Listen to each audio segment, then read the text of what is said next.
Far, far away in a small rural town, a family of 5 plus a sheepdog are enjoying a late-night dinner.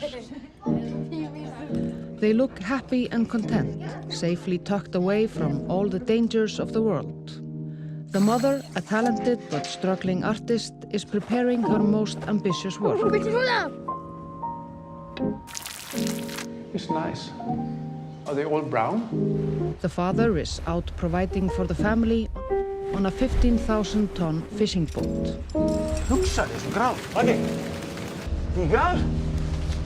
The children are privileged with the freedom of running around without a care in the world, living in perfect harmony with nature, whatever that means. There are no far-right extremists or murderers in this film. Only normal people with normal feelings and normal problems.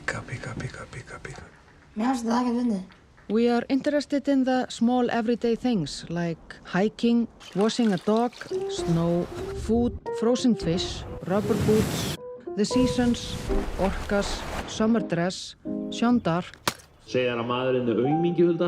Ég á eftir að berja hann. humor, sex, or lack of it. All of the things that really matter.